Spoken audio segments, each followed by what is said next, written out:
Adrien Lombard, alors vous et votre père, vous vous intéressez aux bateaux à foil. On en a un derrière nous, là c'est un bateau à moteur. Qu'est-ce qui suscite cet intérêt pour ces bateaux qui déjaugent et qui volent sur l'eau? Alors, l'origine de cet intérêt remonte à bien longtemps. Mon père a toujours été passionné par la voile. On a même fait son métier pendant quelques années dans ses jeunes années. Cette passion a été transmise jusqu'à la génération suivante, à mes frères et à moi-même. Nous avons toujours aimé la performance, toujours aimé l'efficience.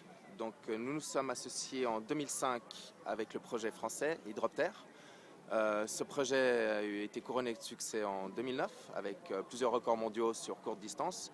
Tous les records mondiaux ont été mis à plus de 50 nœuds pour la première fois de l'histoire. De là, on découle le projet suisse qui s'appelle aujourd'hui Hydros. Nous avons dans ce projet plusieurs bateaux. Le premier bateau qui a été construit était l'hydroptère.ch, qui s'appelle aujourd'hui hydros.ch, qui est un laboratoire technologique, un bateau hybride qui navigue sur le lac Léman. Bateau qui est détenteur aujourd'hui des 3 records qui existent sur le lac Léman, le record de l'heure, le record du kilomètre et le record du ruban bleu, qui est le tour du lac complet.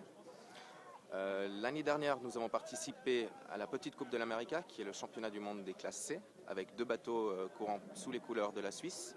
Nous avons fini avec l'un des 2 bateaux à la 2e place derrière une équipe française de Franck Camas, bien connu, le bateau Groupama.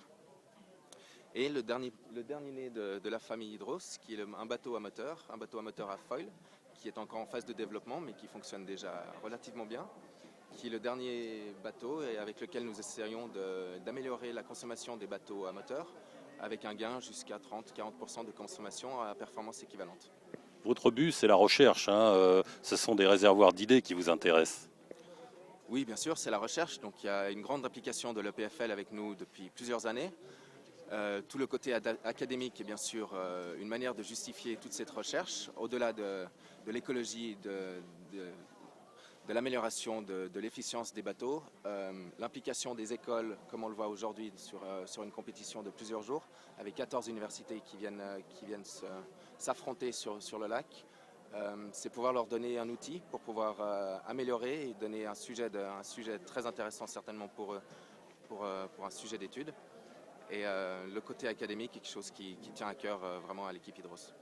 Vous intervenez comme mécène, hein, on peut le dire. Alors c'est du mécénat avec quand même un petit peu de sponsoring, car on ne peut pas le cacher, le nom de l'entreprise familiale est quand même inscrit sur la plupart des bateaux. Mais c'est sûr que le retour sur investissement n'est pas quelque chose qui est le moteur de notre motivation et que le côté mécénat bien sûr ressort en priorité. Merci.